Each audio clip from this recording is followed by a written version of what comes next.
Денес конечно заврши главната расправа по повод судењето за предметот кој што е познат во јавноста како тврдина 2.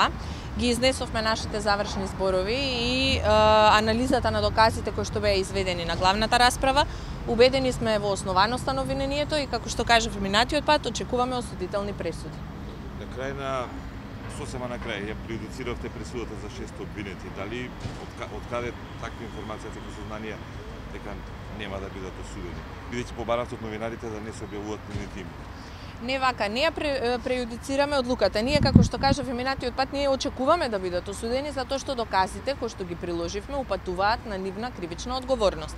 Апелиравме имињата на обвинетите во овој случај да не бидат користени од медиумите затоа што сепак се работи за вработени во управата за безбедност и контраразузнавање, имајќи ги предвид нивните работни позиции, сметаме дека од интерес за безбедноста и на нив и на нивните семејства и нивните имиња да не бидат објавувани во јавност. Колку оваа присуда ќе помогне понатаму во постапките како што е она за уништување на системите за прислушување, особено против обвинетиот Горан Груевски, доколку се докаже дека ги уништиле овие документи? Секоја постапка е сама за себе и за основаноста на постапките се гледа во секој предмет поединечно.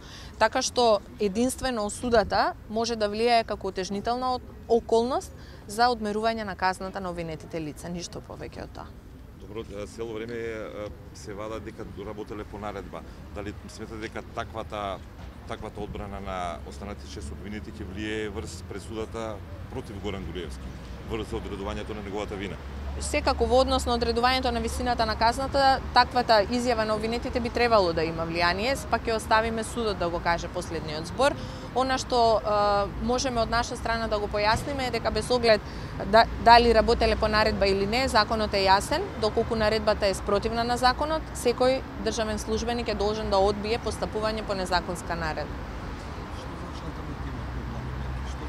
Алтернативна мерка значи условна осуда, односно да биде определена казна затвор, меѓутоа во исто време да се даде шанса казната затвор да не се изврши доколку обвинетите во рок кој што го определува судот не сторат ново кривично дело.